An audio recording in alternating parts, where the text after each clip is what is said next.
You're off. Now you can hear me, right? Yeah. Yeah, you push there's a button on this thing right here. Right next, you got the volume, then you got a button over here. And if you accidentally have a spasm in your thumb, that's it. You're muted. It's over with. It's not going to happen for you. There you go.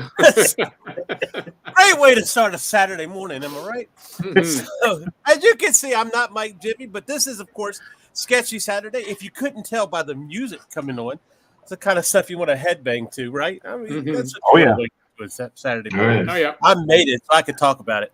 Mm-hmm. Anyway, I'm St. Michael Lanning, and welcome to Sketchy Saturday. Let's go around the room and introduce ourselves. Let everybody know who we are. Starting with you, Rodney. Tell them who you are. And congratulations, of course. Oh, thank you so much. Roadkill Rampage wound down on Thursday. I'm Rodney Fyke, creator, owner, co-owner of Haslam Productions, with titles such as Peanut Pudding Jelly, Pitter Patter, and Roadkill Rampage. I'm on Facebook at Rodney Fyke Arts, Instagram, Rodney_Fyke, and the YouTube channel for Haslam at hazzum.com. All right. And, of course, we have with us Mr. John Celestri. Would you introduce yourself, sir? Yes. Well, as you said, I'm just to verify, I am John Celestri. I've been animating and doing comic books since the mid-'70s. So I've got a lot of pencil mileage under my wheels. And I've done basically, I animated the initial appearance of Boba Fett in the Star Wars Holiday Special, was on Dragon's Lair, Space Ace, Rock and Rule, He-Man, and She-Ra. Did a whole bunch of Batman commercials and in the 80s. And I'm doing a comic book series now called Bloodwing Angel Chronicles that is about an angel and a really nice character. So anyway, that's who I am, and we'll just carry on from there. All right, awesome. And of course, our regular, the Ink Ripper himself. Go ahead, Mark. Hey, I'm MarV. I'm a professional illustrator from Portugal, creator of the Scene Killer, published by Arrow Comics and Ferdinand.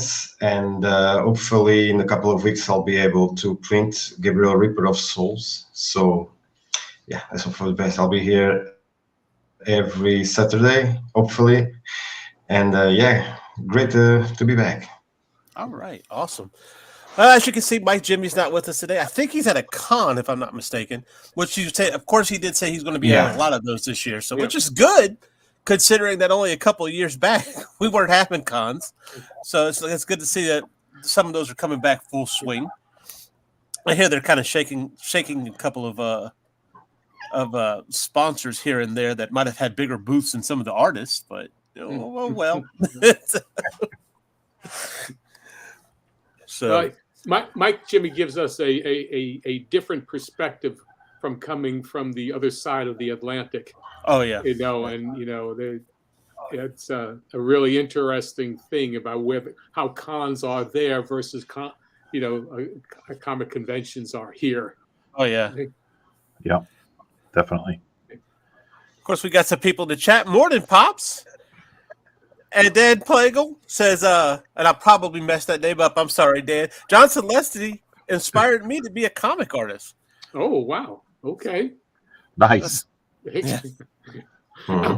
listen, if you last long enough and you do enough good stuff, somebody's going to latch on to you at least to see one thing that you've done. Right? Yeah.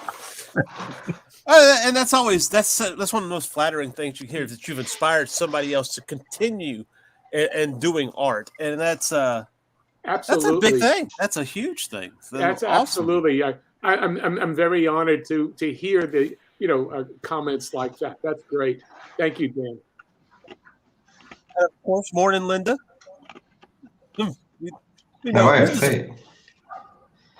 John, I got to give big comeuppance to you because I'm the kid in junior high back in 80, 81, 82 that had the Rock and Rule video.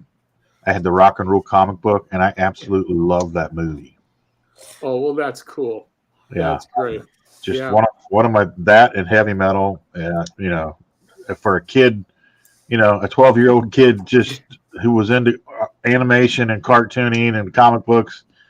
That was just too cool for school for me.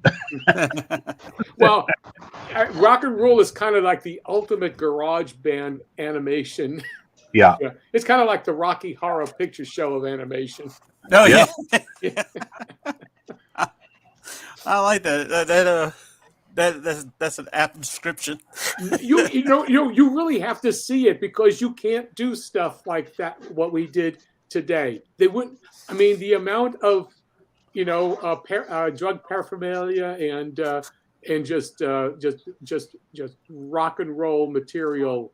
You don't get that today. Yeah, Not and I still have the video cassette. Remember when videos first came out and they were in those hard plastic boxes before the cardboard sleeves? Mm-hmm. I still got that. So, but I don't have a VCR. Yeah. Amazon. There you go. Amazon. Yeah. All right, I'm going to switch my camera over so we're looking at the desk. So. All right, awesome. Let me go ahead and put it. John, we'll put you up, sir. Why don't you go ahead and tell us what you're working on this morning? Okay, well, what I'm doing right now is this is my Legends page. Last week I did the rough, all these images. Let me just play around a little bit here. Let's see. Let's go to here. You could see drop off that. These are various. This is an angel, and that's the kind of thing that you would see, from medieval times. I mean, an angel is not just a cherub, Right? So, have you? Yeah, and so I roughed this out, and also a rough out of Michael. So I'm going to be doing the cleaned up version of these two images. That's Sweet. my plan. Nice. Right. Oh. And in case you missed it last week, we were talking about capturing that energy in a piece. Before most people see the piece all cleaned up and ready to go, and it's like, but there's an energy that if you don't catch that energy, the piece just doesn't come together right. I don't know. Well, here's what here's what it was before. That's what I started with. Right. I mean, that's that, and this was purely to lay out, the elements. I wanted to make sure that the words, for example, I know I have text that go in here, so I played it out so I knew exactly what I had beforehand. So I had my text box, then lay that down, and so there's that for that, and let me get the other. Where is he? Actually, there it is. Okay, so I'll be playing around with that today and carry on with this, and so I'll try to draw a little more carefully. Don't shake the desk. Oh yeah, no. Oh yeah, no, that's there. That is very, very apropos. Thanks for reminding me not to do that. We don't want to be making people sick with those shaky cameras. No. Right. Yeah. I'm going to drop this down so that it looks like it's a piece of paper right underneath it, so I could just draw over that. A little clean up here. Throw this up there real quick. Yeah, Dan also says, yes, Rock and Roll had great emotive facial expressions, where I got a lot of my character expressions from poring over the comic concept sketches, as well as watching the movie over and over, of course, on VHS. Oh, yeah. Yeah, okay.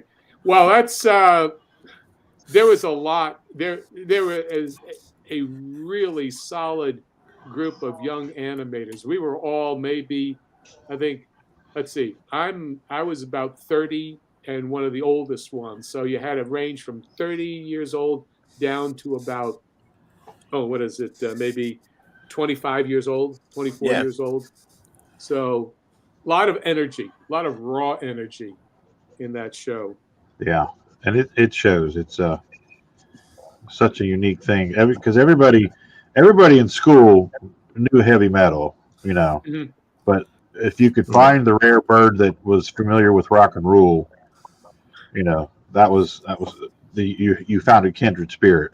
Oh yeah. Well, like anything else, you just don't know it unless it was really so mishandled by the company, the production company, of it was an MGM. Yeah. There's always that kind of there's always a problem with when they take over, new management Oh takes yeah. over, and then they kill all the other little babies from the previous Yeah. management. Well, And that's that's great what happened. because everything that comes out and successful now has to look like it was theirs. Yeah, So Yep. I think we're kind of seeing that now, aren't we? It's yeah. Warner Brothers. Just saying. So, John, was it? Do you? I don't know how much you know about the upper echelon of the studios back then, but was it their intention to make rock and roll like another heavy metal? Well, when I started there, I mean, let's see, I was there, in 1977. I started there at Nelvana, and yeah, I mean, I was hired on purely because I had two feature films under my belt, and I was about 27 years old at the time. Okay. So they were always attending to do a rock and roll movie, but we were doing half-hour shows, and the basic concept was started with the Devil and Daniel Mouse, Okay. and that's the prototype for rock and roll. But yeah, the idea was to build a studio and and have young animators. This was before even Bluth was had left the Yeah. Disney studio. So yeah, so we had Frank Thomas and Ollie Johnson. I mean, I got Wow. I got their addresses, and I was asked by the people at Nelvana to search out and Disney animators who would like to come up and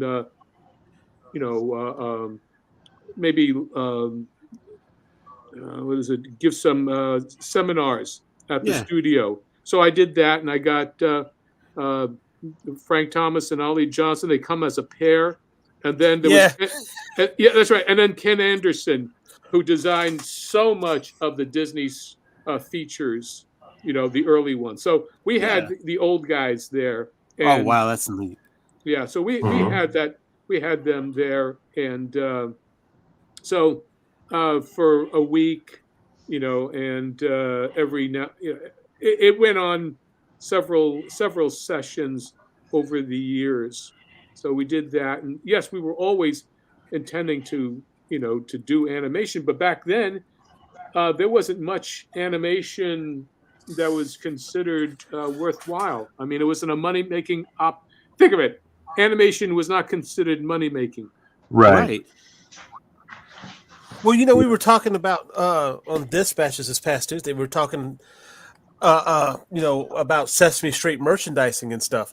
And Daphne Lage told us an interesting fact that it was because of Sesame Street that we were able to see merchandising of television shows.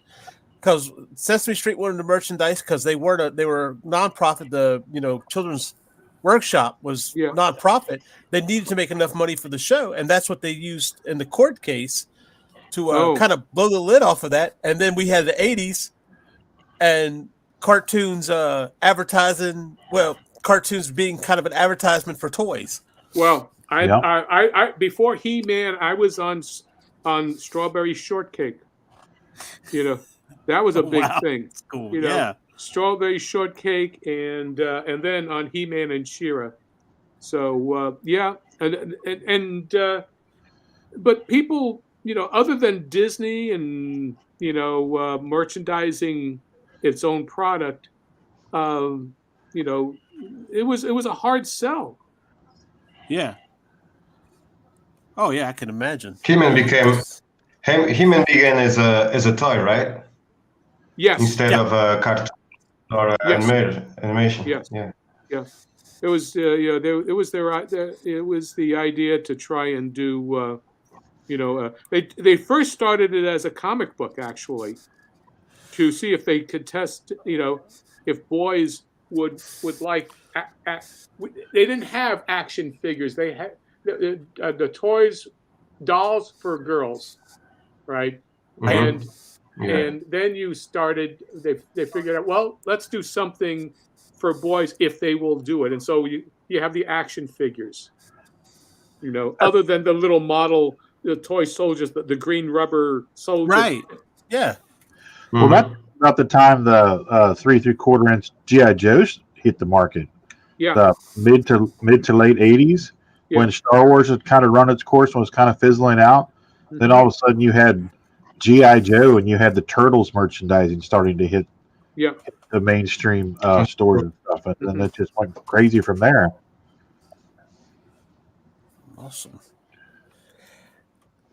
Hey, look, our Facebook user over here is asking, "Good morning, everyone. Hey, Rodney Fyke, what are you working on?" Hey, I am working on a Predator pencil and ink piece. Just because it was last week when I jumped on here, it was kind of my in between projects piece that is something to work on online. So there you go. I'm working on awesome. it. Yeah. You were working on this last week, right? Yeah. I was doing the pencils last week, so now I'm gonna ink it, and I might do some watercolors for the colors on it. I'm not sure yet. Cool. Yeah, Facebook user, do us a favor. We can't see who you are, but why don't you go over there to YouTube, watch us on YouTube, comment over there, and MarV, show me what you got, Mar. Nice. Oh, yeah. Billy there. Beautiful. Huge fan. You saw the movie? Thank you. You saw the movie, this last one? Everybody saw it? Yeah. No, I haven't got to watch it yet. Oh, you're in for a treat. I hear it's good. It's good. Yeah. I hope it's good. It's good. Yeah. Going back to the basics. Yeah, can't wait to see it.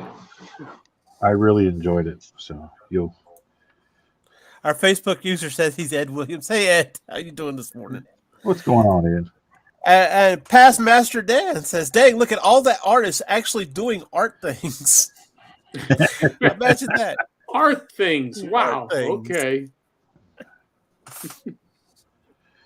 Hard stuff. That's what I'm going to tell my wife when she gets back home.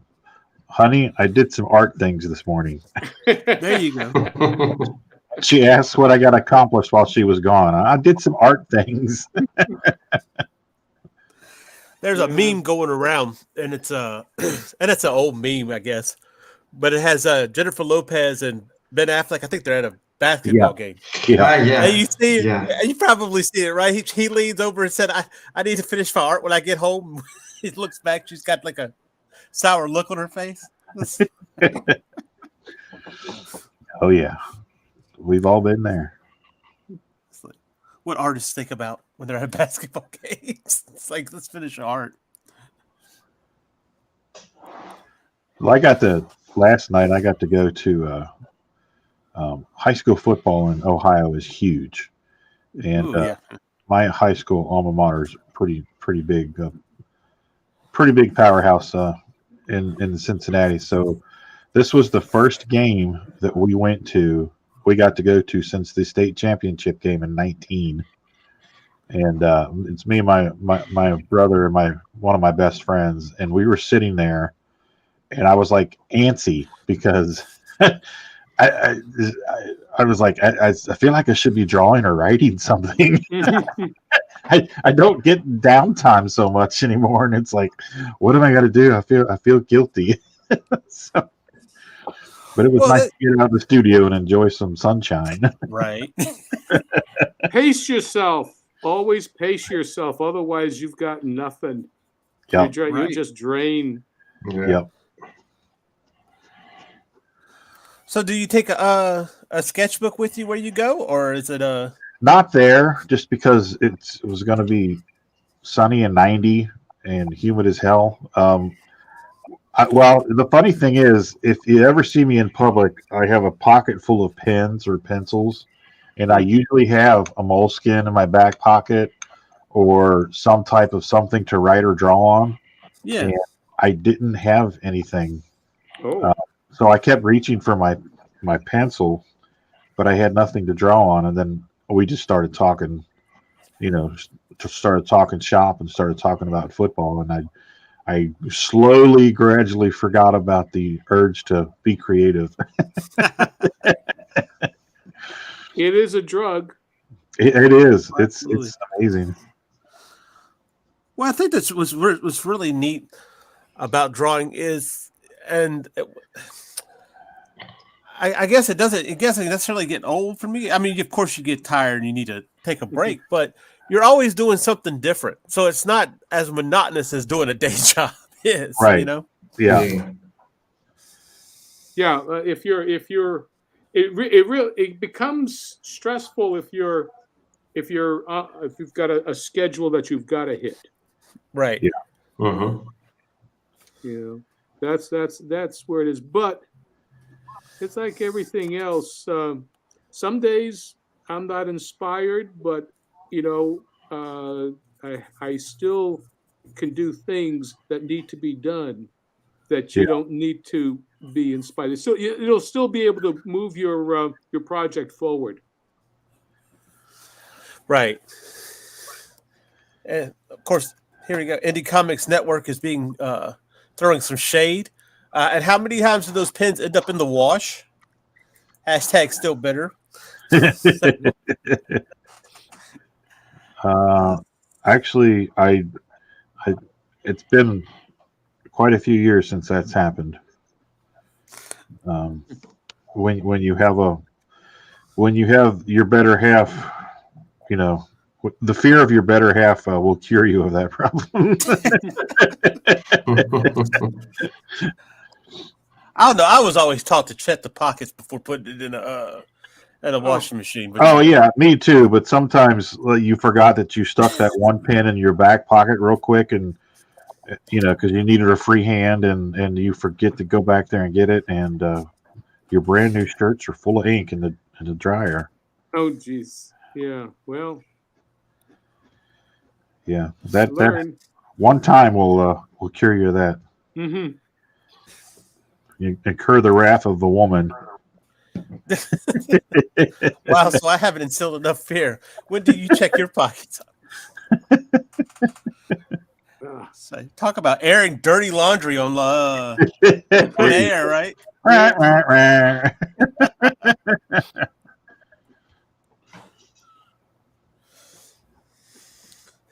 Past Master Dave says, "Men, check your pockets."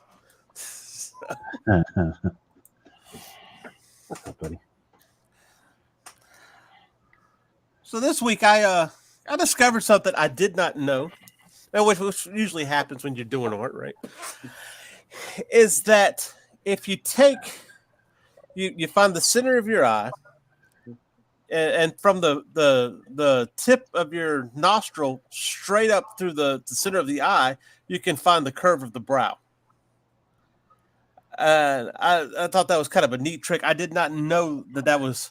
It's like, really, I've been following. You remember what is it, Andrew Loomis, with the layers and the the cyborg head or the android head. I guess that's how I put it.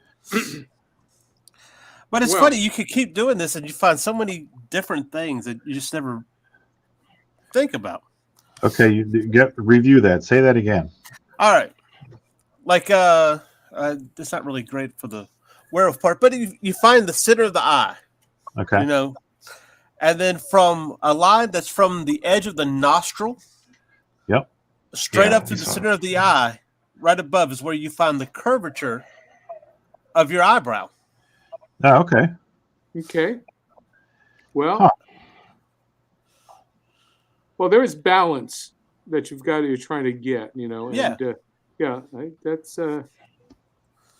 I'll tell you one thing. When you try and draw something, and you look at it and you think you've done a good job, and you wind up it feels a little unbalanced. Well, what you do is you just flip it over, the drawing over, and you can and you can play around that way with it.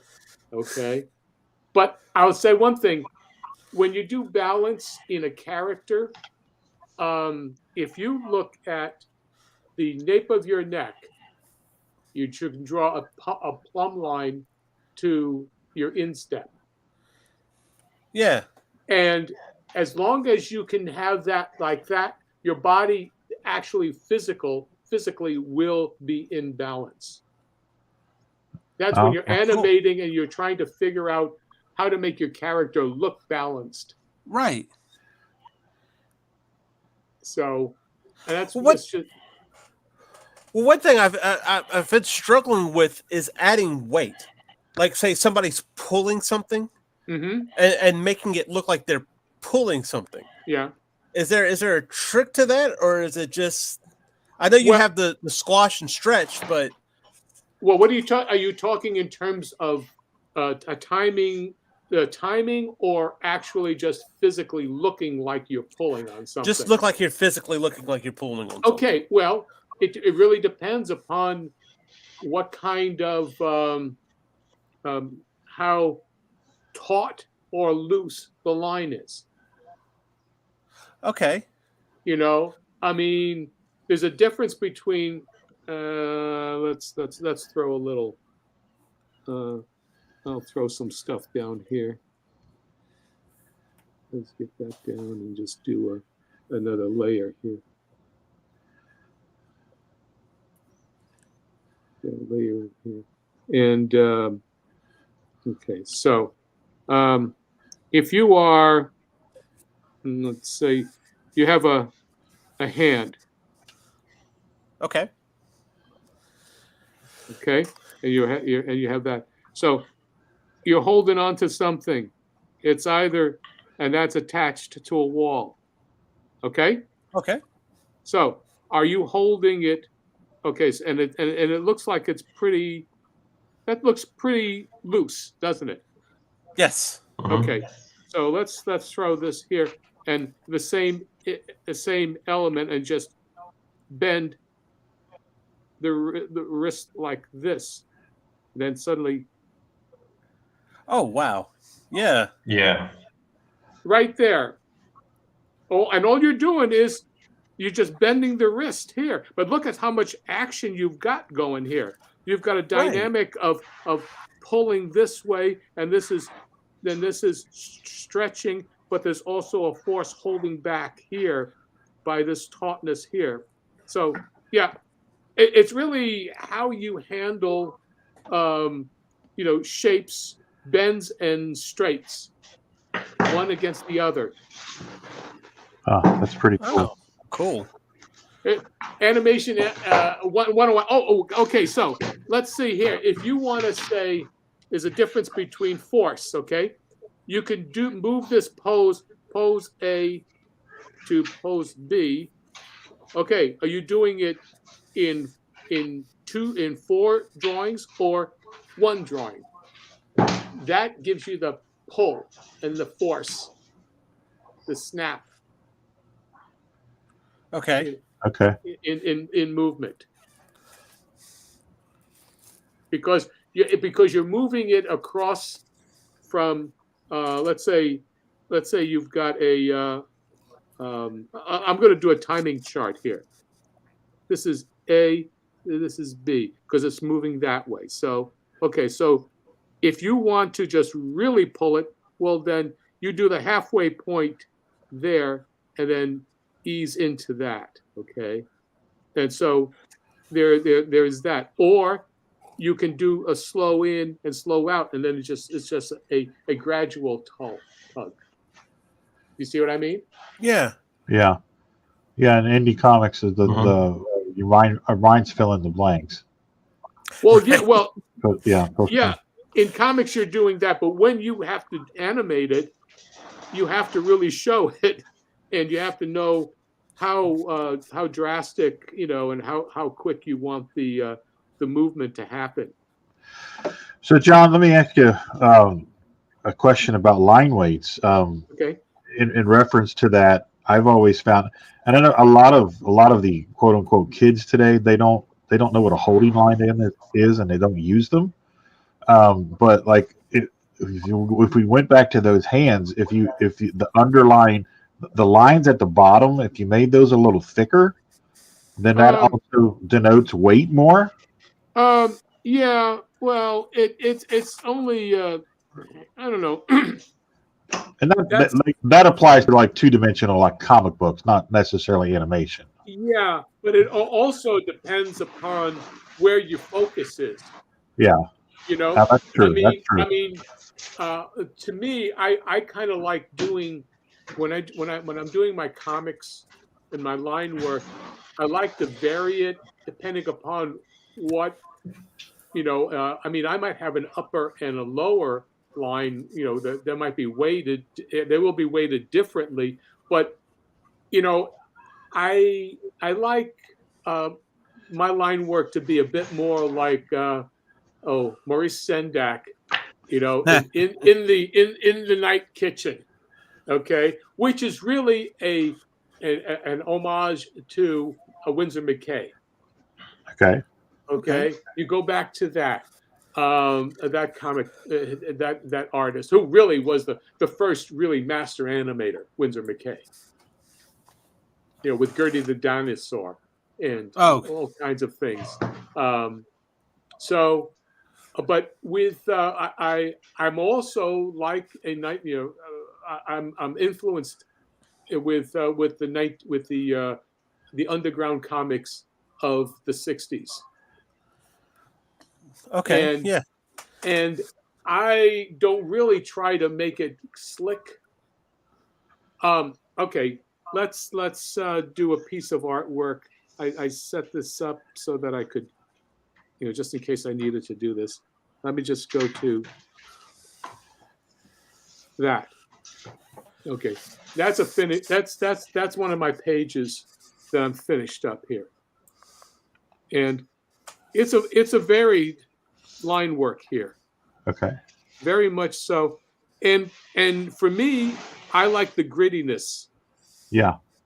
This is all pencil work that I've scanned in, as JPEGs, but at, with high contrast and at 600 DPI, and then run them through a little smoothing aspect with the old Toon Boom Studio from 2009, and then I'll import it as a PNG into Clip Studio Paint. Okay. And it gives me a grittiness that I can't get just drawing a line on digitally. I'm not going to get this grittiness. Right. It's that very organic feel to it. Yeah, it's almost like you could get almost feeling the texture of the paper. Yeah. On it, and it gives it a just a little dirtiness to it. If you know what I mean. I know exactly what you mean. Yeah. So anyway, that's what I like. That's my personal style now. That I've worked up for digital, and it's fun with that. Yeah, playing around with all that stuff, the contrast and the doing the pencil and messing with the quality with the line art and the DPI and all that stuff. That's a whole nother toolbox to play in, and it just really opens up such a huge world of possibilities. Well, that's the thing, is that you're playing around with it and learning what you can do and what you can't do. I mean, that's That's what we do. That's what we do. That's how you do a recipe, right? Exactly. Well, I've seen it before. A good example. Sorry. No, go ahead, Mark. A good example that about the question that she asked before. You can look at Gene Colan's artwork and the comics that he did, especially with Daredevil. He has a lot of those examples that John mentioned there. A lot of panels about that kind of topic that she talked about. The late 70s Daredevil stuff, early 80s. You can find great examples about that. And who is that again? Frank Miller's too. Gene Colan. Gene Colan. Oh, okay. Yeah. I was trying to see if there was something here on the Tomb of Dracula, but no, not too much. It's a very different sequential stuff that he did. But yeah, I've got other stuff there, but everything's a mess behind me. He did a run on Daredevil, didn't he? Yeah, fantastic run. Yeah, one of my favorites. Oh yeah, and Frank Miller's too. Born Again. Wow, he's got a lot of that too. actually, I saw a couple of pages of Frank's new book. Is it the new Ronin or something? I can't remember exactly what it was, but it looked really good. Looked like classic Frank Miller. You know, to be honest with you, I'm not a fan of Frank Miller's. Yeah. What'd you say, C? I thought, to be honest with you, I'm not really a fan of Frank Miller's artwork. No. He was good back in the 80s. He was good. Then he just lost his way. I don't know. Yeah, he became too stylized. Just became kind of a muddy mess.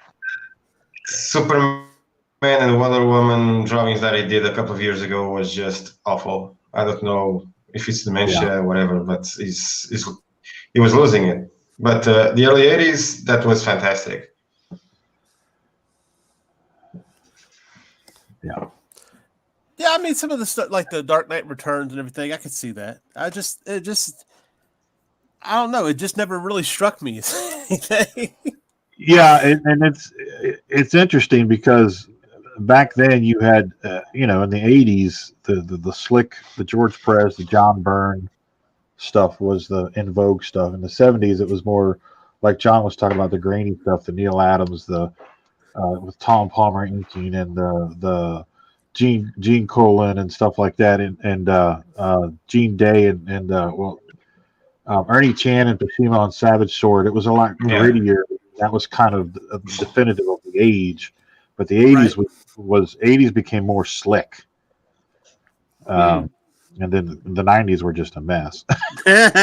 Yeah.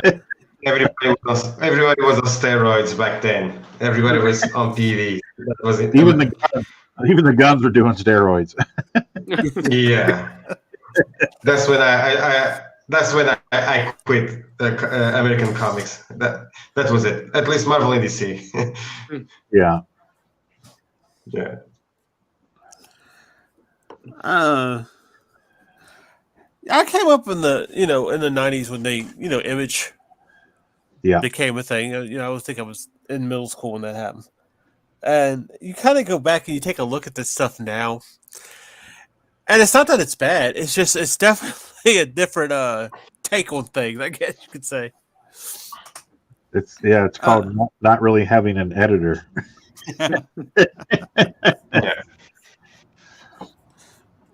Oh yeah, because I know there was one, I think it was a Youngblood, where it's like the time of day on the clock was contrary to what it was outside. Like, I don't remember. Like 3 a.m., but it was light or something like that. Something right there. Yeah. Well, there is such a thing as needing a sense of continuity. Oh yeah, absolutely. I mean, and I sometimes you have to be your own editor. Yep. But you have to learn how to do that. That's a big. That's hard because when I was doing this last comic, I thought that it was good, when it comes to everything. But then I start listening from here and from there, and I realized that I was completely wrong. I thought that I was making something that I thought that was, okay, not good, but okay. But then I realized that after listening to a couple of people that, man, you got so much to learn, still so much to learn. You can't do this all by yourself. And yeah, I think even the best artist needs somebody to be by their side and tell them, man, this is not quite well. This needs a change. Even just a word can change a lot in a panel. And I realized that a couple of weeks ago when I showed the Gabriel Reaper of Souls that I was putting 3 words when I was, but I could do only 1 word, and that changed a lot the heaviness of the, you put the balloons or the text lighter, and on the other side you can create more impact with less, Yeah. and yeah, an editor is very important, and everybody should have one, even for only one time, just to know how bad you need someone to look at your work. Well, it's a difficult thing to there are comics. If you're doing everything yourself, you have to have experienced the training that it goes into how to edit your text. Okay. Yeah. And then you got to understand that you got to squeeze it. You only got so much space, which is the you can't. Can I say this? You could bleep me out if you want. Too many writers have got diarrhea of the mouth. Yeah. Preach. Yeah. I try to cut as much as I can, because I want to put everything on the panels, on the expressions, but my English is not my native language, so I still mess up a lot. That is, and that's a completely different thing. I mean, we're not talking about translations. We're just talking about if you have your native language, you should be able to pare it down, especially talking about for, comic books, pare it down to what pushes the scene across. Each panel should say something. And sometimes you don't need anything.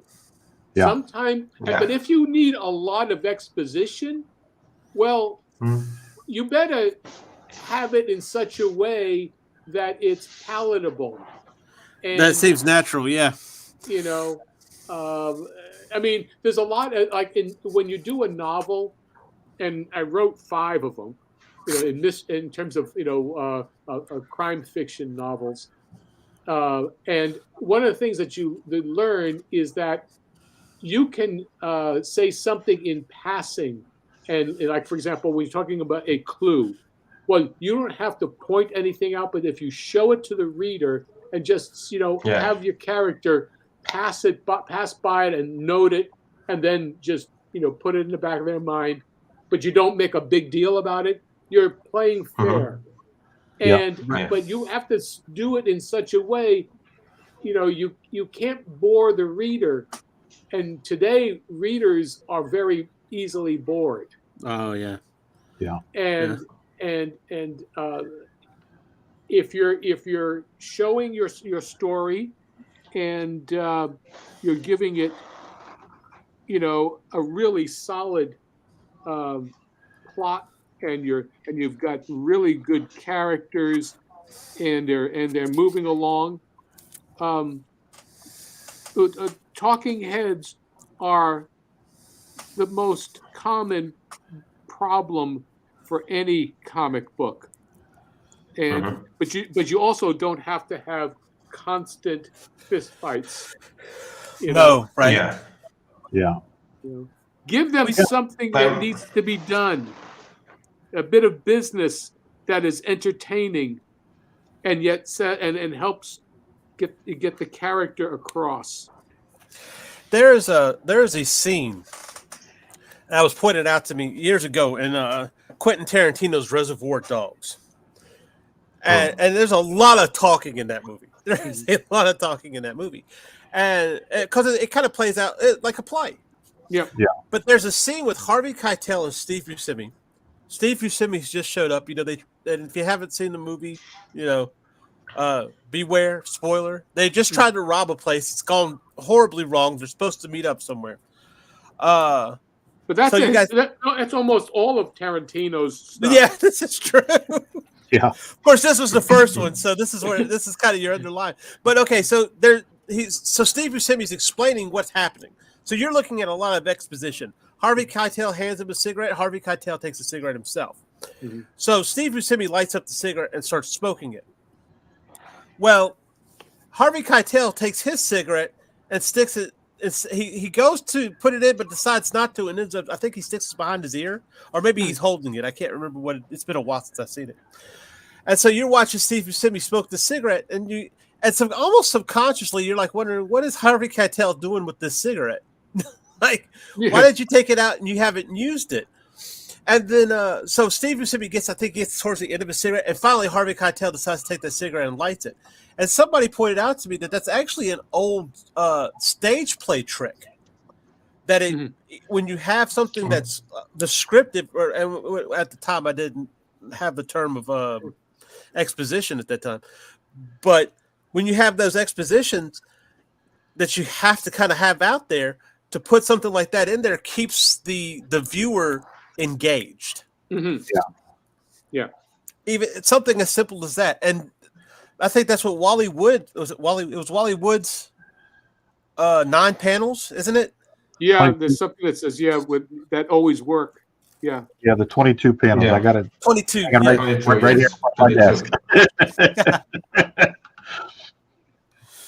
And then I think that, and even though you have your talking heads, it's still it gives the eyes something to feast on while trying to teach you otherwise. So yeah, and when I'm approaching a scene where I know it's supposed to be a bunch of talking heads, what I'll do is I tilt the camera with some harsh perspective, just for variety, and then show things in the background that may or may not have something to do with what they're discussing. Just change it up so it's not just talking heads. Okay. Right. All right. Then let me switch my page again. Now, this is all talking. Right. There's a lot of stuff going on here, but in particular here, we're talking about, a little kiss, taking off of the coat, putting it on Michael, and then zipping it up. And there's, it's sort of there's a lot of explanation of what's going on. It's all exposition. Yeah. But I've tried to make it as entertaining as possible. Right. Yeah, and the panels 3 and 4, you tilted the camera. It's more of a bird's eye view. Yeah, well, there's all different things that you try and work it, as much as possible, and vary what's happening, but yet it's sequentially. There's posing going on. Yeah. Here. And so you have a beginning, middle, and end to the action, and it's not just them talking about what's going on. And to me, that's the one of the most interesting things, challenging and fun things about storytelling is just finding different ways to do things and figuring out whether they work or not, and then going and looking and seeing what other folks are doing, and that's just all part of the fun for me. Mm-hmm. But that's also being you're being a storyteller, and you're leading your reader through. It's like being it's a silent film. Yeah. Oh yeah. I actually posted something, and you mentioned earlier about the gaps, reading between the gaps. I posted something on Facebook maybe about a week ago, and I thought it was a trailer, and it's a Spanish. It's almost like a Spanish short film, and it takes about 2 minutes, and it kind of tells this little boy who kind of comes across this old actress. I guess she feels like she's washed up, and their relationship, and it goes through this whole story within about 2 minutes, and it amazes me that I was able to get more out of this 2 minutes and be emotionally attached and interested than I've seen in some movies that take 30 minutes to try to explain somebody's character. Okay. Yeah. I can't remember the name of the whatever the name of it was. But somebody posted, and I was like, this is a great way for us to look at. You don't have to have big scrolling epics or whatever the case to convey what you're saying. Well, a lot of the Disney movies, when they do the little shorts at the beginning, those are all kind of the same way. Yeah. You get a very, very truncated story that seems to be backfilled with a lot of things just because of the way they do it. And the one in particular that's coming to mind is the Asian family, the mother and the daughter, and the father with the little it's like a dumpling, right? Bao. Yeah. And it's so poignant and it's so endearing and touching and sweet. And it's 3 minutes long. Yeah, and it's not very long at all. It's so impactful, and it's like that to me, it's just like going to class and just studying. Okay, how do they move this along? And they just, like you said, it's not this big epic spanning 4-hour movie. It's they do it all in 3 minutes, and it's like, okay, well, let's digest this and see how they do this, and it's really interesting. Yeah, well, short films were part of motion pictures. I mean, it's a short story. Yeah, it's a short story. Actually, is probably the hardest thing to write, because every word means something. Yeah, and it has to be every word is important. and I find when the short stories I like the most because they leave you wanting. Mm-hmm. The Hellboy has a couple of novels, trades of Hellboy Odd Musings, and they're just a series of short stories. And there's one story in there where Hellboy goes to Alphabet City and he goes into a bookstore and he finds this certain book, and it's only maybe, I don't know, maybe 7 to 10 pages, and it is my favorite Hellboy story ever. And there are no demons, there are no Nazis. It's just him in a bookstore by himself and finding a book that's got something in it, and it's just such a cool thing. When you're used to him fighting monsters and stuff, but it's just that simple, basic formula, breaking it down and dropping these little nuggets of knowledge and just leaving them hang there. Mm-hmm. You fill in the blanks and you decide what's pertinent and what's not. And like somebody said earlier, your mind fills in the blanks. It's really, really cool. Right, and I picked up these cups. Well, you know what, and all due respect, and I'm not trying to tear down anybody because I know what I said about Frank Miller earlier. But like, you take everybody's trying to write Watchmen. It seems like, and Watchmen has a lot of this, a lot of that in it. A lot of writing, a lot of exposition. Yeah, and I enjoy Watchmen. Don't get me wrong, but not everybody can do it as well. Yeah, but and once you've done it, it's been done.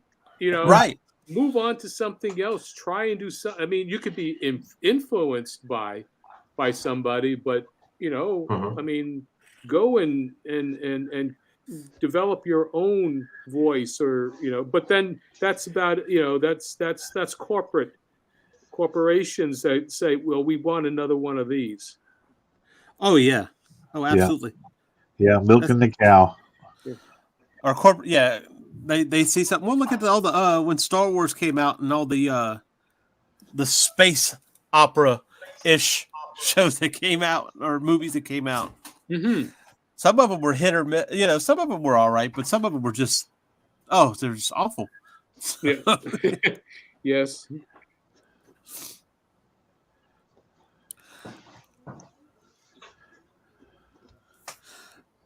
But I mean, what do you? You can be inspired by, but where do you draw the line on to check yourself that you make sure that you're inspired and not copying? Oh.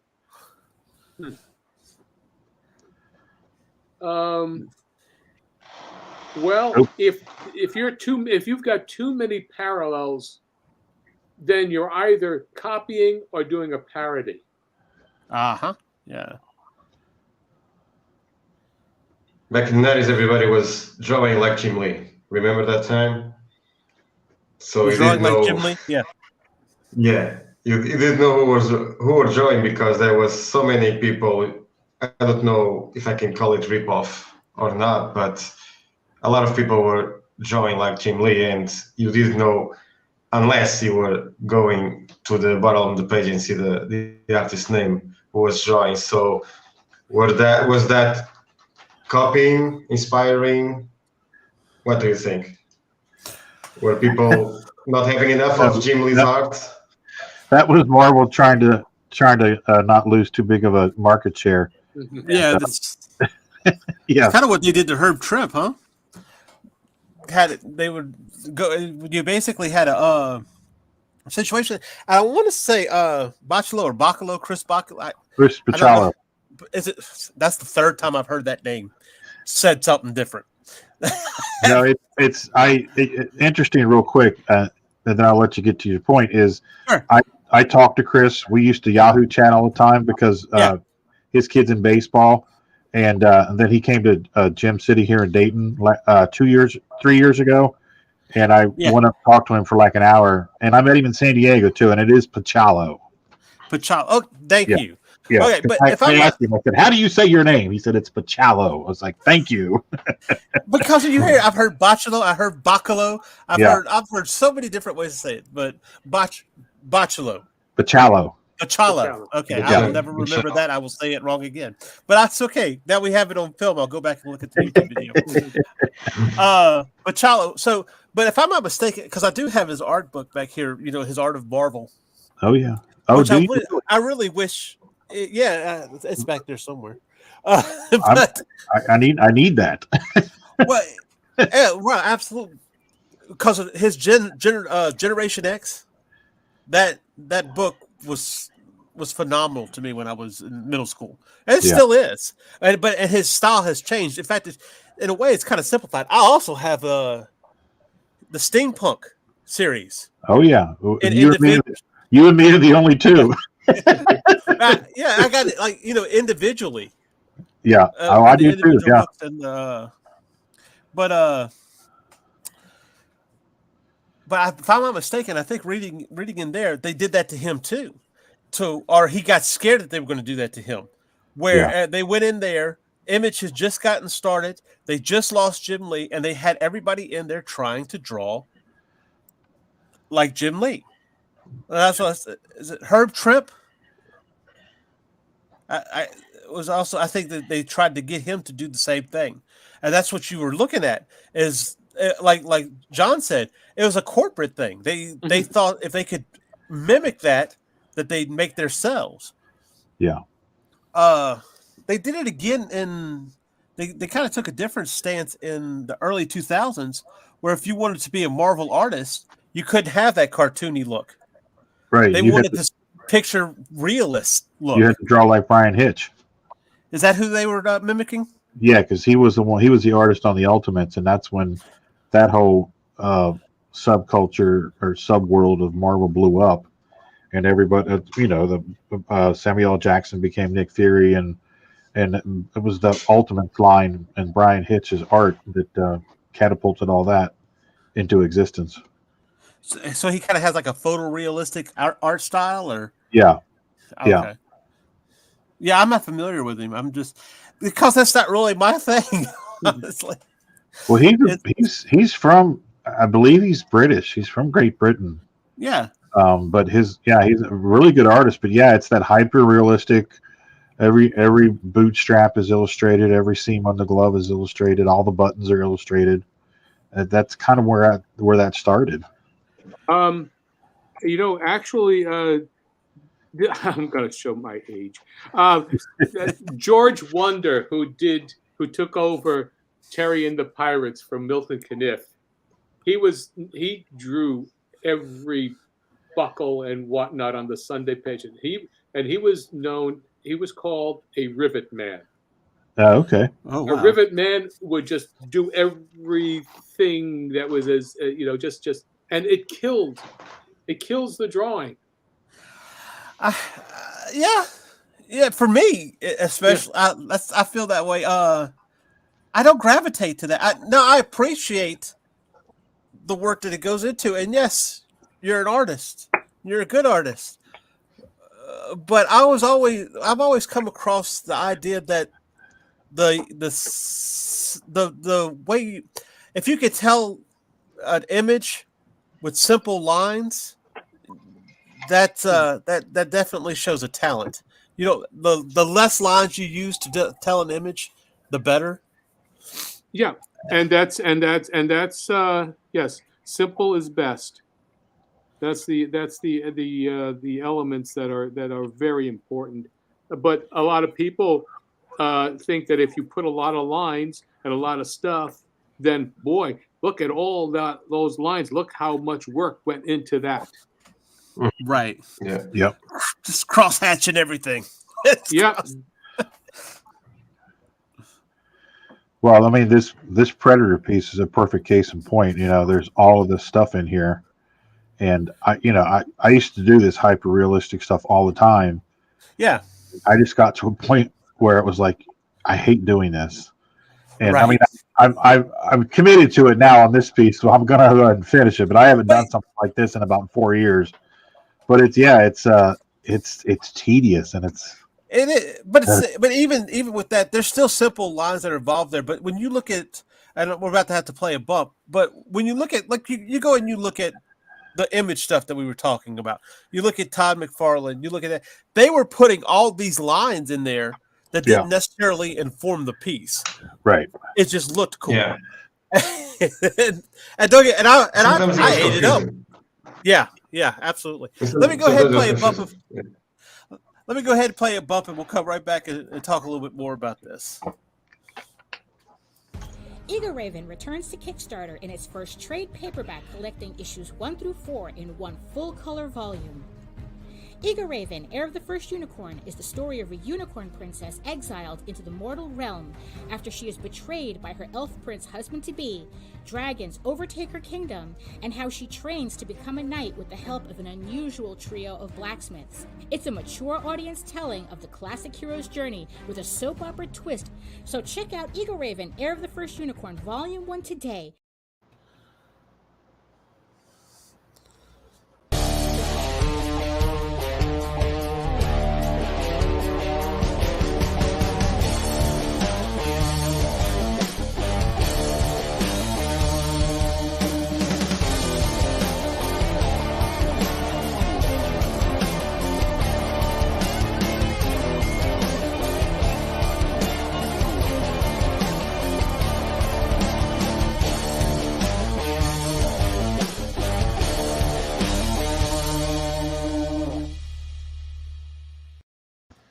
All right, back.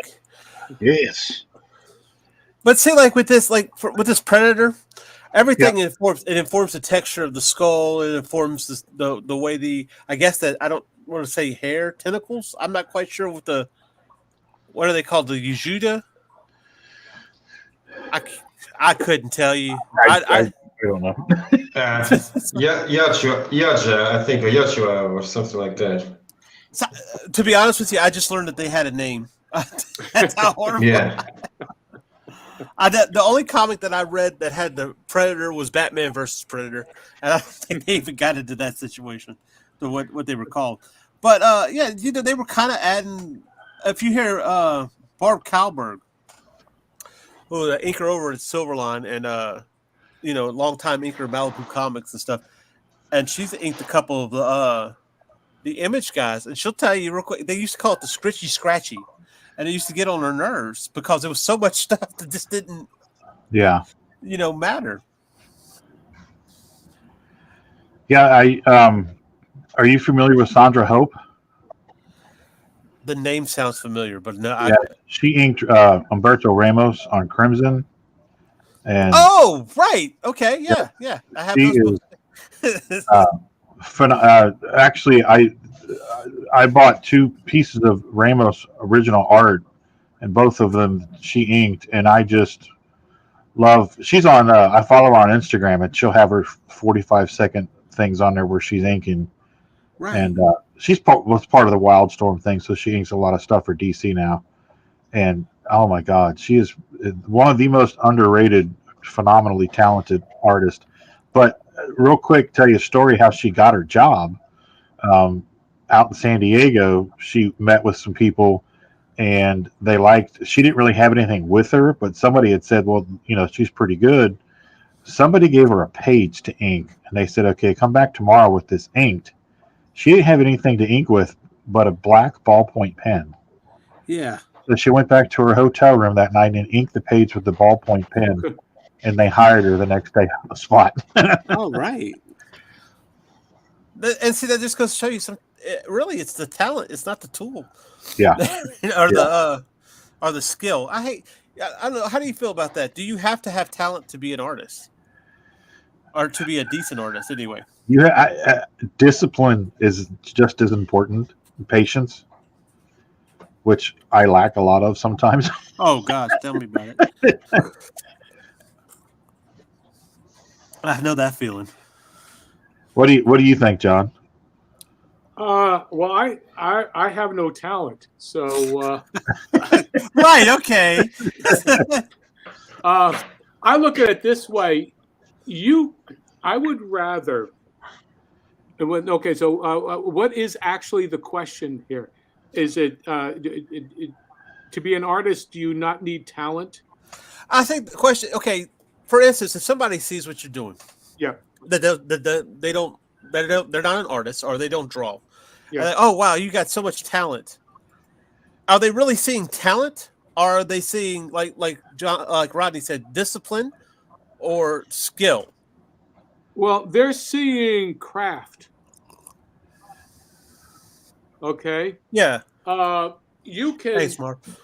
You can train your hand. If you have good hand and eye coordination, you can train yourself to be able to produce materials that are pleasing.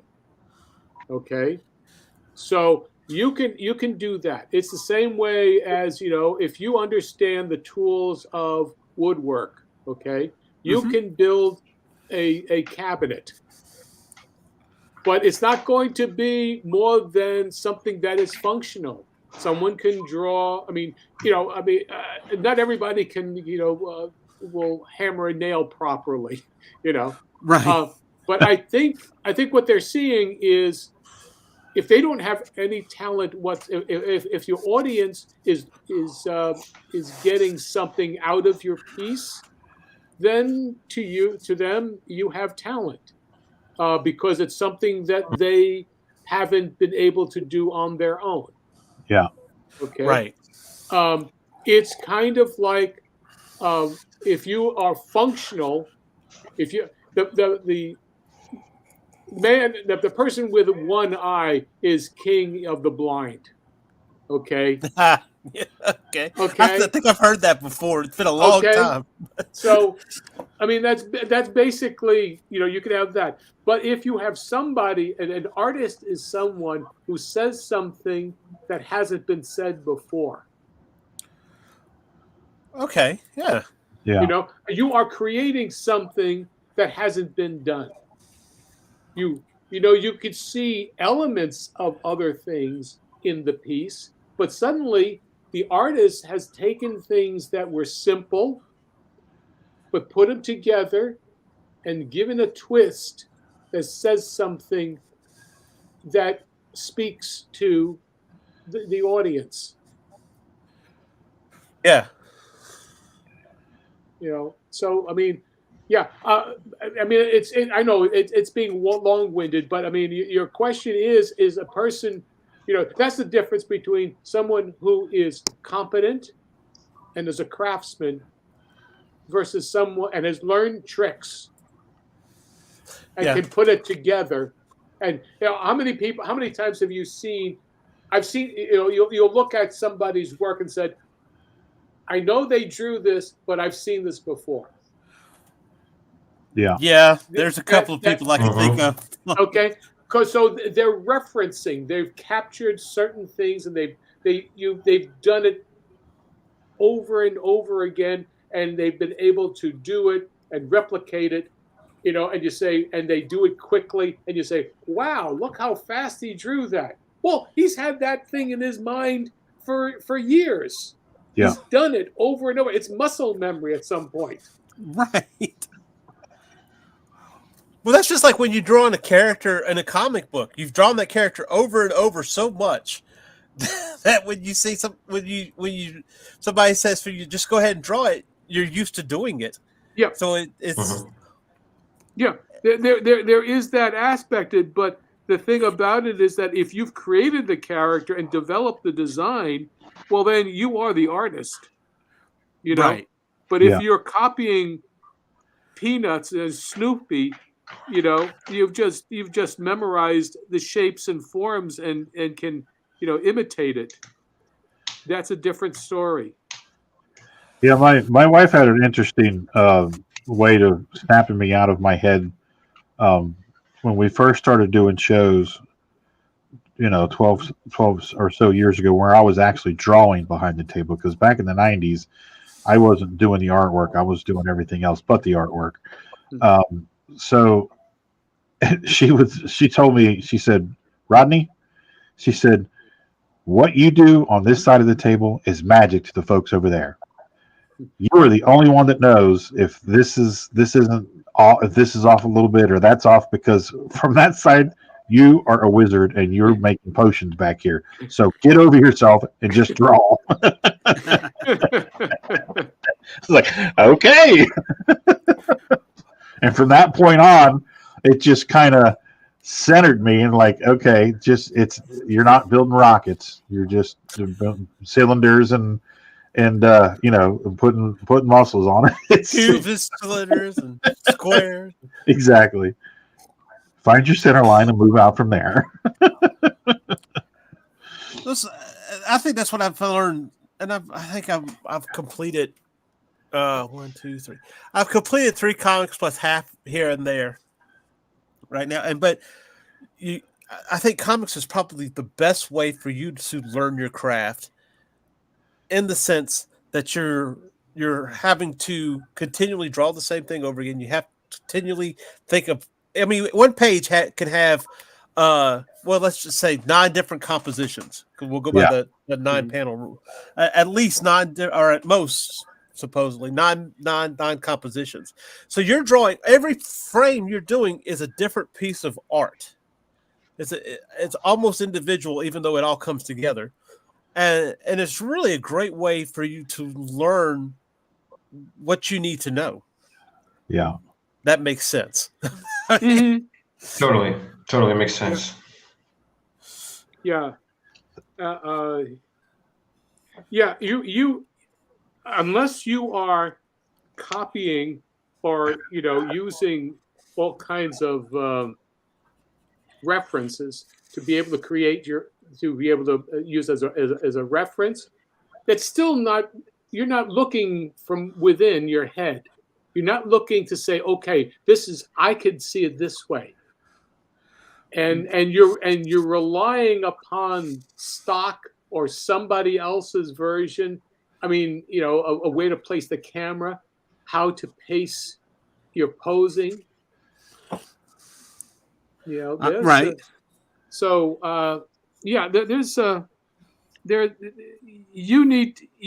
You have to do it yourself, and when you do that, you find out it becomes easier. Yeah. Right. Yeah. It depends on the style also, right? Because Yeah.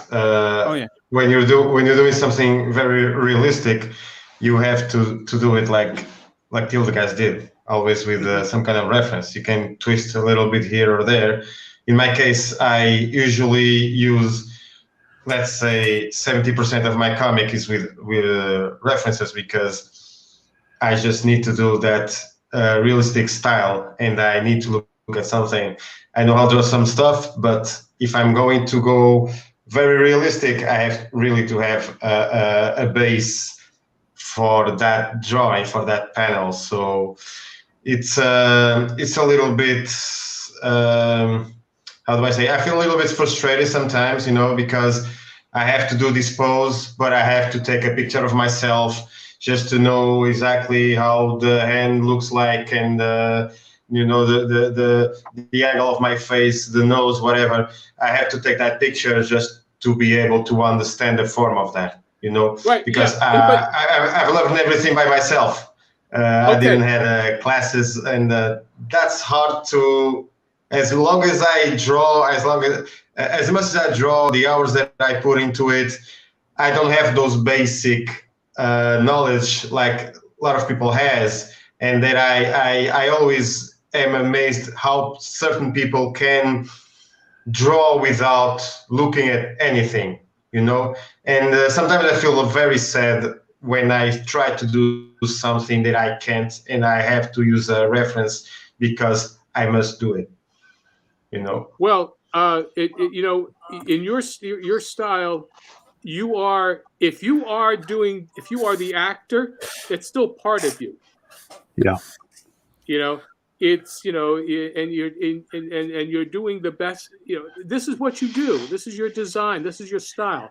But then what you take it and you work with it, right? You still have, it's still you, right? Right. Okay. Yeah, so, but Well, Marv, I think what you're struggling with is I think you might be coupling using reference with aping a style, and they're two different things. Yeah. I can't tell you how many times I've used my phone and to take a picture of my fist or my forearm clenched in a different way, just so I know that I get it right. Everybody does that. That's using reference is smart. Yeah. But what you want to stay away from is finding a pose in a comic book and aping it as your own.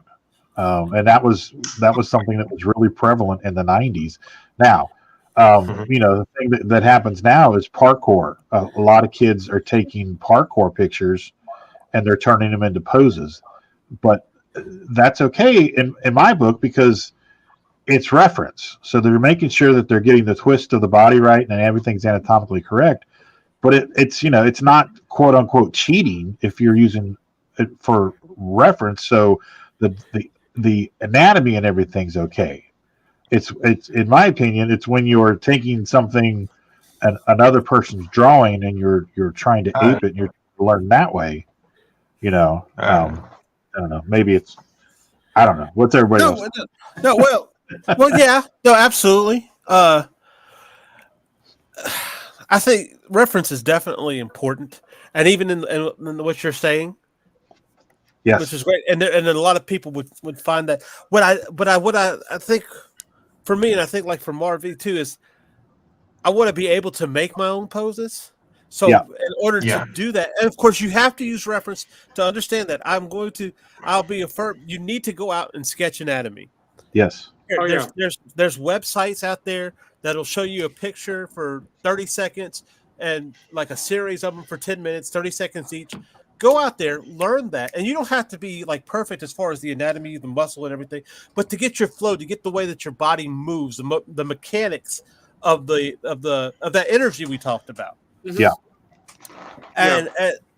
And even though you might have been doing this for years, still do that, because for sure I don't know about.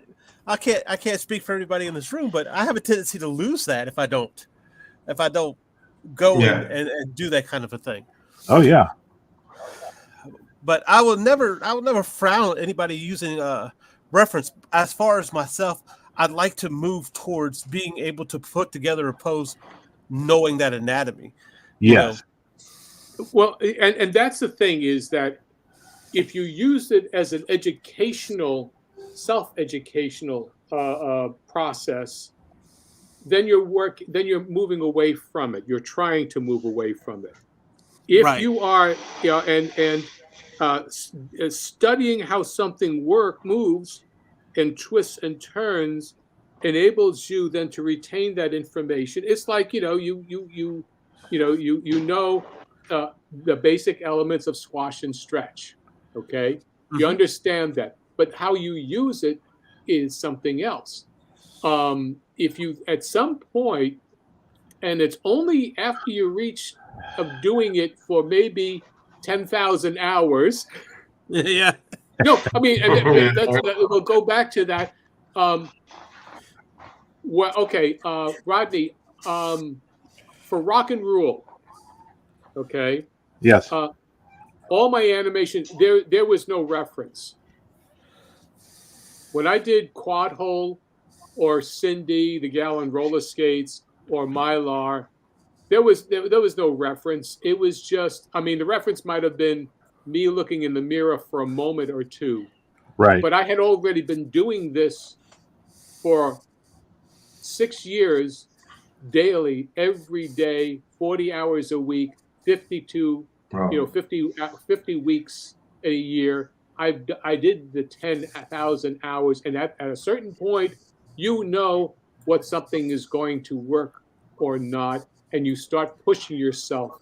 So you have that. If you have all of that, the referencing and the knowledge of how bodies work, then you then start putting your own take on it, and you're expanding upon it without thinking about, oh, I need to have it referenced. But it does happen, but it's only after, and this is it. It's not you doing it all by yourself. Here's the hard part, is you have to do those 10,000 hours.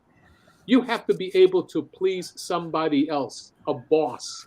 Yeah. You have to audience. You have to please an audience before you could say, yeah, I know my stuff. Yep.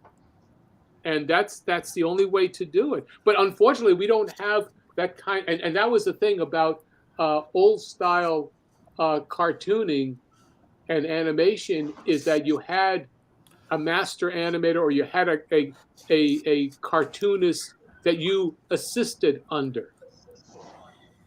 And so you learned all the basics because the person who was, who you were answering to knew their stuff. And so it's not enough to say, oh yeah, you did really good, here's a trophy. You need to be told, do it again because it's not good. Yeah. And this is the reason it's not good. Yep. And you need that. Otherwise, you're not going to. You're just going to. You're going to spend. You could spend 10,000 hours without really growing. It's not so much about it's about how much you practice, but it's about practicing right. Mm-hmm. Yeah. Yes. Yeah, and I tell kids at shows all the time that they really need to get out of the house when it comes to showing their art to people, because your mom's always going to love everything you do, and you need to find a group of friends that are going to be honest with you and not placate you, and tell you that this is wrong or that this is out of whack. Redo this, because surrounding yourself with yes men does you no good. Yeah.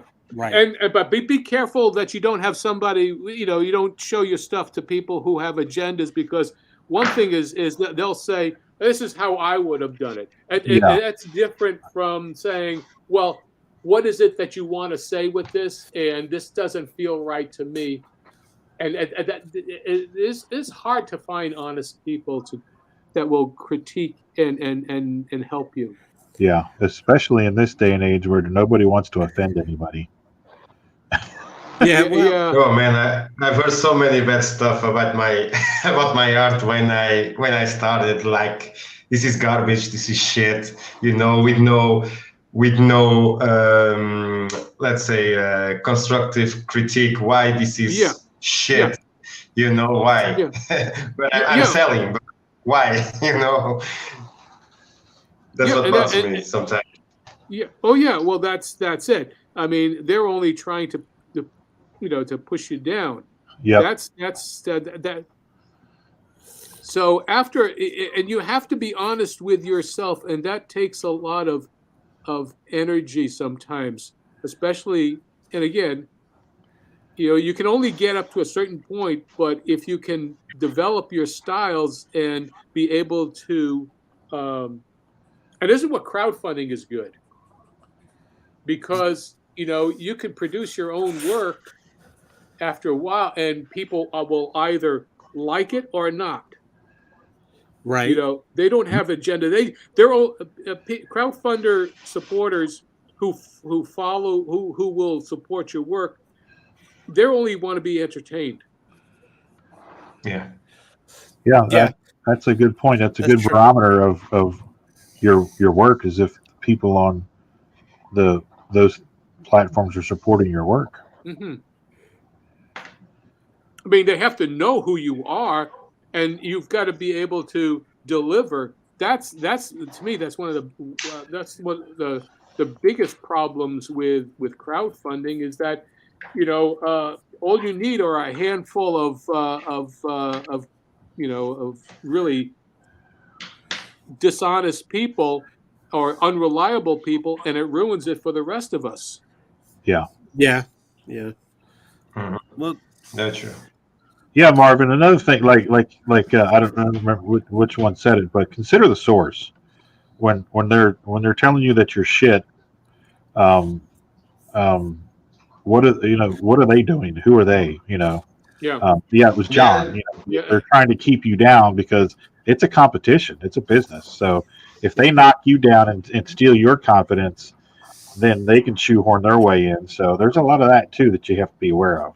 Consider the source. Yeah. I was. Yeah, the guy who told me that is a very well-known painter. At the time, he went to the gallery and saw my stuff, but I wasn't very upset for him saying that. I was upset because he wasn't telling me why, just Right. because. Yeah.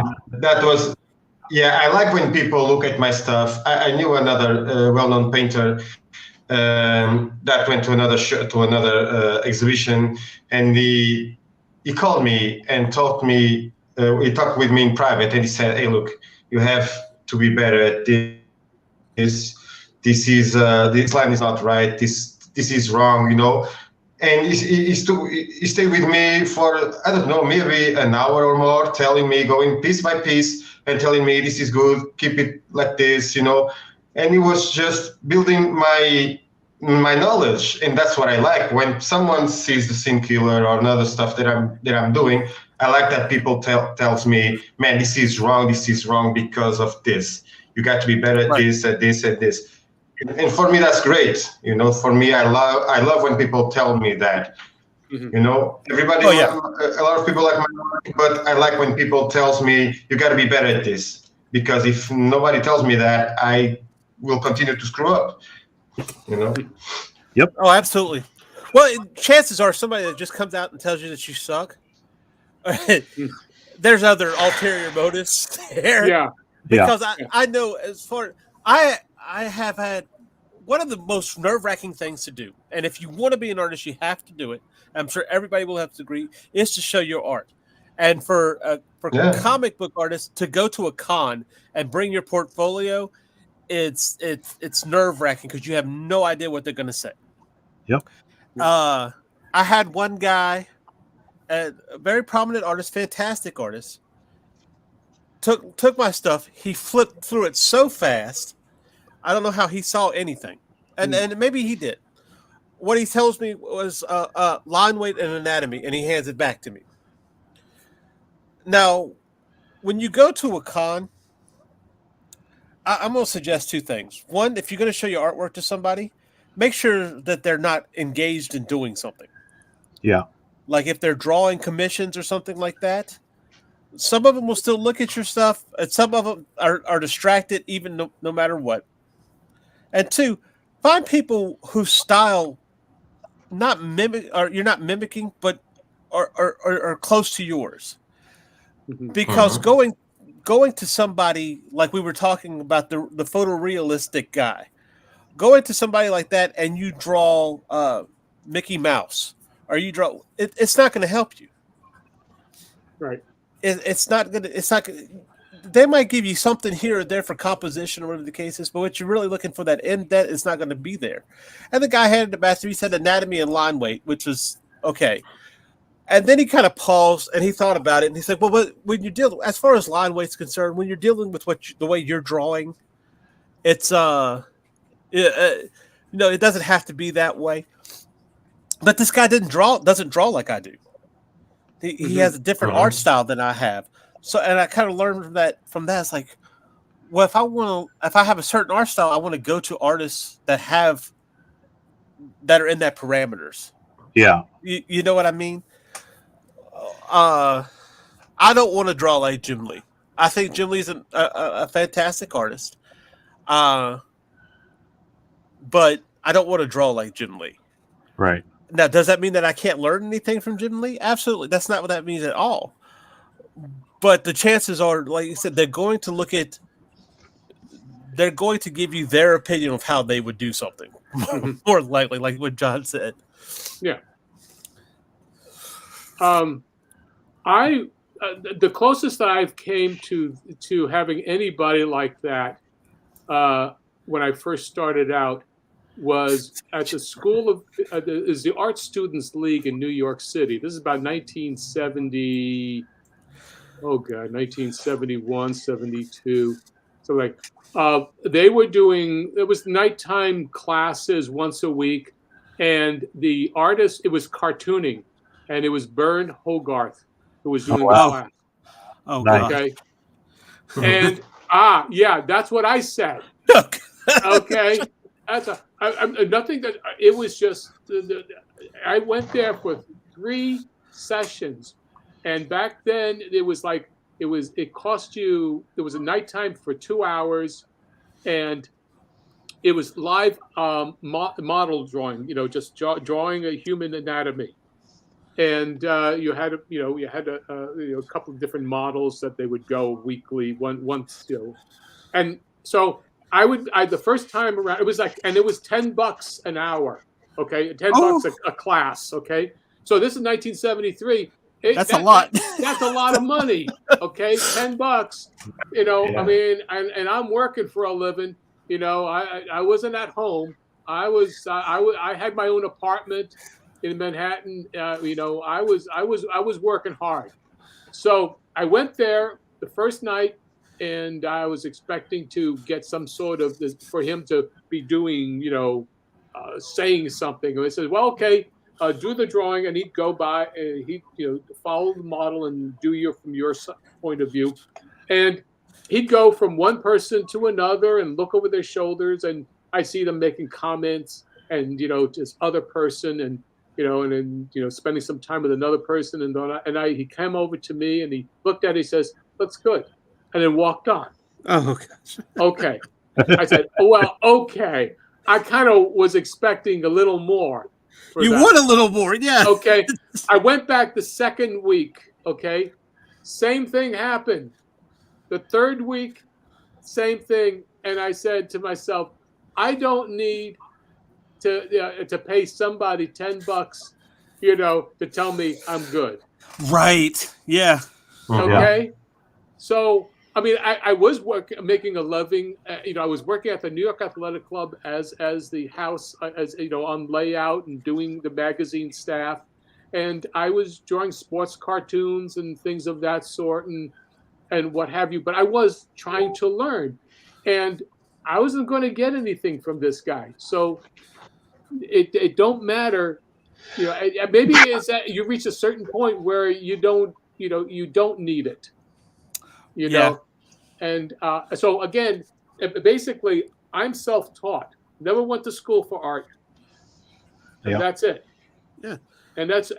But my art, was developed working, at work, and I learned a lot. Going being in as an in-betweener, as an assistant animator at Tubby the Tuba at New York Institute of Technology, and working with old Popeye and Mighty Mouse animators, and they would critique my work. Popeye, Johnny Gent, the best Popeye fight artist, the 1940s and 50s. When you look at the model sheets of the 1940s, that's his. Oh wow! Wow. I mean, I learned a lot just doing the in-betweens and having somebody say, yeah, this is good, this is not good, and clean up and all that. And then working at Ragged Ann and Andy with us doing assistant work, and Richard Williams was directing. So I learned, but again, it's on the job training. Right. Which is a lot better than being able to sit there and just say, okay, do this technique. But like Hogarth, or for instance, I think Hogarth. Who's Tarzan? Yeah, no, I know. He also has a lot of. I have a couple of his books. Yep. But to be completely honest with you, I don't really look at them as much as I would look at Bridgman. So. Yeah. Well, what you're learning is a very classical piece of how to put a body together, but it's posed. Right. Yeah. Posed to the point where it's a statue. You look at all the poses, and even his characters in that are supposed to be in action, they've been placed like mannequins with wires hanging from the ceilings, and Tarzan is jumping, but he's been posed. Yeah, I noticed for me. The way I relate that, it's Boris Vallejo versus Frank Frazetta. Mm. The Vallejo stuff was always posed and clean, and Frank's was full of action. Yeah. And motion. Yeah. Well, it's that energy, isn't it? It really kind of goes back to that energy. Yeah. And even though Hogarth is very stiff, he's still a good artist, but you don't capture that energy like the reference. If you stick so far to the reference, you don't capture that energy. Right. Well, look at the difference between, and I'm going to go back to, I think one of the best to me, the Jack Kirby artwork to me is of the mid 50s to when he left Marvel. We're talking about. I mean, there was a period of time when he and Joe Simon were doing their own, stuff. I mean, The Fighting American. Right. Look at The Fighting American, and then finally, when he went, it was doing the cowboy stuff. The monsters for Atlas. Which was Marvel. You're doing the monster comics and doing, the Rawhide Kid. I really enjoyed that in the very early Fantastic Four. Yeah, it was just that energy. Yeah, all energy. It's all energy, and that's what you, as an artist, that's what you want to see. At least for whatever some of us, that's what the raw energy does. So, if you are going to, develop your abilities as an artist, I would say there's a certain amount of there's technique, and then there's energy. And energy to me wins out over technique. Yeah. Oh yeah. I agree. Gesture drawings. Yep. Oh yes. Yeah. That's right. Absolutely. Yeah. 30 seconds gestures. That's what I was talking about earlier. Gesture. Thank you. I couldn't think of the. Yeah. There's actually an app that you can put on your phone. It's just called Gesture Drawing, and it's 1,000 poses of a man and 1,000 poses of a woman and various get-ups, and it's just all for just do this pose and do it in a minute. Yeah. And so I mean, like this is what I was doing with Michael here in this piece here. It's all a gesture. Yeah. It's all it is. I'll tell you, it took I've took some classes. I've taken online classes here and there how to draw. When I first really got back into it, I took David Finch's class over at Genome Workshop. I think it's Genome Workshop. So I'm bad with names. It started with a G. Now he's teaching it free on YouTube, and I'm like, really? I paid like $40 a month to get that, but okay. But you get that, and you're like, he's teaching you how to draw superheroes. But one thing he didn't include in that, and I realize now, and it's not on Dave, it's on me for not realizing that he's not really teaching basics there.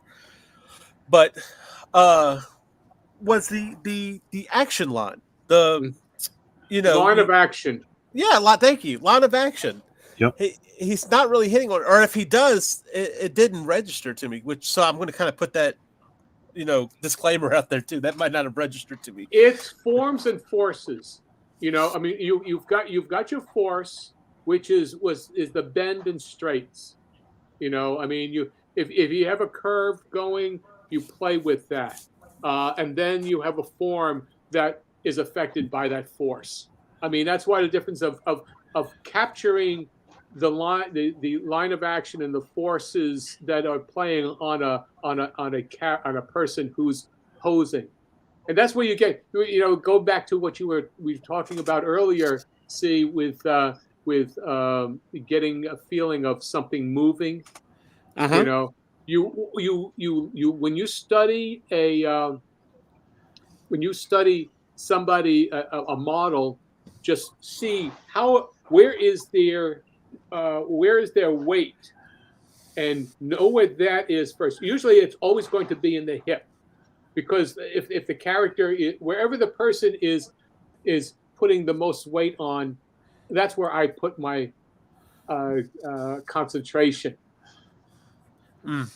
Because the hip, the shoulder, all of those places, and say, okay, what's holding things together, but yet where is it? What is it pressing against, and what is it lifting? And when you think about in those terms, then it simplifies what you need to do in capturing that pose. Right. Point of emphasis. Yep. Yeah. Well, I've shared a great channel on the chat, the Proco TV. If you don't know that channel is very, very good for lab drawings. Great tips, great artists going there and teach some very cool stuff. Check that out. That's how I learned lots of my stuff 10 years ago, something like that. Proco, yeah, that's good. That's a good channel. He has a lot of there's also a guy that's he does some of his teaching on Patreon, Mitch Lewy, I think it is. Of course, he's a cartoonist too, but he's able to break down those shapes for you to be able to move. Because even with comic cards, you want to be able to have your shapes broke down so that you're able to draw them and pose them the right way. Yeah. But there was one, and I put it there. Let's see. You said, let's put it up here. Say Proco TV. Yeah. There's also this one. The link. But like this one right here, the quickposes.com. This is one of those ones that will help you with the quick gestures, the gesture drawing. You go through and you set your time limits, and you'll stay 1 minute on each picture. And it'll go through, and you can adjust it to where it's just female, just male, both, kids, adult, so on, clothed, unclothed, if that's your thing. That kind. I used to be on coffee shops drawing people, because for me it was the greatest exercise. Oh yeah. For drawing, yeah. Well, that's yeah. No, go ahead. Go ahead, John. No. Just make sure that you don't freak people out. But this is but you're talking about Europe. Europe. They're used. People don't get so crazy about other people drawing them, right, Marv? I was on the balcony. It was on my job, and I was just looking at people and enjoying them. So I was always doing that every time that I was able to, and it was a very good exercise. And I lost a lot of that lately. I can tell that I've got to do it again. This time as a customer. It's almost like reminding your brain how to think. That makes any sense. Well, I mean, it's a diminishable skill. If you don't use it, you tend to lose it. Like, I'm learning, going back to trying to ink with a brush, and it's a different animal. So, and I haven't done it in a while. I just picked up the Pentel brush pen and was just working with it here, and it's like, oh yeah, I remember I can do this now. I can do this, and it's just continually teaching yourself new tricks, and it's another arrow in your quiver.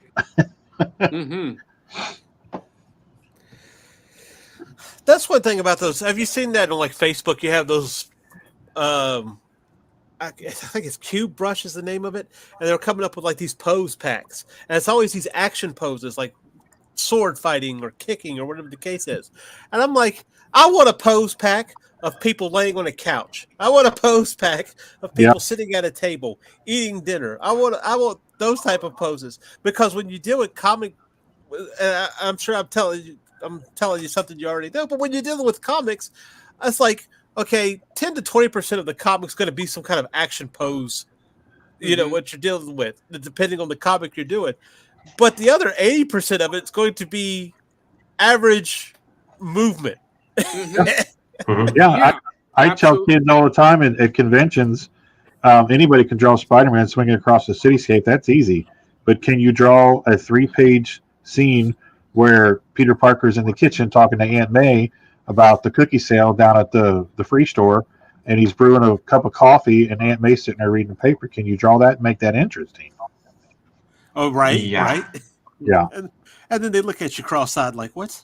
Right. They're like, what do you mean I can't just draw pinups for 30 pages? No. No, they say you have to do that only when you start doing crowdfunding.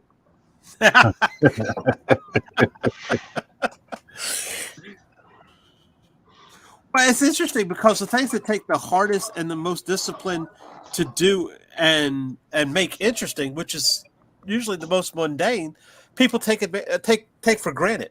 Take it for granted, yeah. Yeah. Oh yeah. Well, Art Babbitt, who was a master animator at Disney's, he would say, he'd give you exercises, when he would give his assistants, here's a scene to go do at home, and I'll look at it. The hardest thing is you have a person lying in bed, gets up, stands up, and then goes to the door of the bedroom and open it and walk out that door. Try and figure out how to make that entertaining. Right. Right. That is the thing. But it's also, you have to lay it out. So what you have to learn to do is figure out the mechanics of how to make that entertaining. It's like a comic book layout, basically. Where do you place the door? Where do you place it? Where the hinges are? Does it go? The doors open inward, to the room. So are you going to place it next to the bed, or are you placing the hinges to the other side so that you can open it up? But then how do you get the person, you place the character so that, you're walking the character, opening the door, and then being able to walk through without hitting their feet. you know. Only the pasting. Yeah. Only the pasting is a completely different work. You know, only the does we started with him opening his eyes and scratching his head, or are we going to make him taking off his pajamas and dress and go out the door? Does he look for his watch on the table, you know, to see the time? All that stuff is it's up to you. It's up to you. It's the business. It's the decision making. Yeah. It's the business to make it entertaining. You know, you can have him jump up, land, put his shoes on, and then open the door and then run out. Or he's scratching his head and then gets up and scratches his butt, and you know, and he stands up and he goes off and he realizes he doesn't have anything on, so he grabs the table, he grabs a pillow and holds on to it because he realizes that he's got a camera that's been recording everything. Yeah, I actually have a bedroom scene coming up in this book I'm working on now that I got to do like 9 panels for. So, I got to add a whole bunch of interesting stuff in there to keep it, moving. Well, Jeff, go ahead. I'm sorry. I'm going to have to leave. It's getting close to noon here, so I was just about to go ahead and close it myself. So. Okay. All right. Well, but I'll tell you what. Go ahead, John. Tell us where we can find you. Oh, you can find me on Twitter at Celestri John. I'm on Facebook at John Celestri, and I got my own YouTube video at John Celestri. But check out Bloodwing Angel Chronicles on Indiegogo. I'm starting in September launching, but I've got a pre-launch page. Cool. So you can find me there. Awesome. Rodney, where can we find you, sir? You can find us. You can find me on Instagram at Rodney_Fyke. You can find me on Facebook at Rodney Fyke Art. You can find me at the Hasm channel, the Hasm website, hasm.com, HAZZUM, where you can check out our books, Peanut Pudding and Jelly, Pitter Patter, Unchained, and Roadkill Rampage. Also Thursdays and Friday nights for Thursday Night Throwdown or Friday Night Draw with Sean Forney, 8 o'clock Eastern Time, where we work on commissions or artwork and talk all things nerdy from 8 to 9:30. Oh, thanks. And here on Saturday mornings. And here, right. Marv, tell us where we can find you, Mr. Ripper. You can find me on Facebook and Instagram on MarV Sim Killer, but right now I'm blocked. I'm on Facebook jail because everybody gets offended on that. Yeah, it's gonna be a couple of weeks. I don't know what is wrong with the world, but it's okay. We can't be humor is dead right now. So yeah, I didn't done anything wrong morally, I think. But okay. Let them be the judge of that, right? Yeah. MarV Sim Killer. And it's always a blast being here because I've learned so much from everybody. So yes, it's an honor to be here, and hope to see you all next show. Always a pleasure. Thank you. Awesome. And of course, I'm C. Michael Lanning. You can check me out at Linktree or linktree.ee/C. Michael Lanning, which has my Facebook, Twitter, and everything. You can send me a friend request. I might get around to it eventually. Then, of course, right here on the Indie Comics Network, we're doing Dispatches from Outside the Box on Tuesdays at 8 p.m.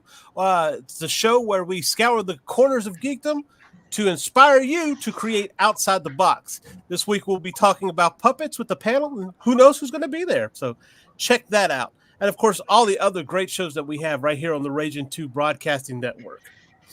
So, and somebody's telling me to shut up, obviously.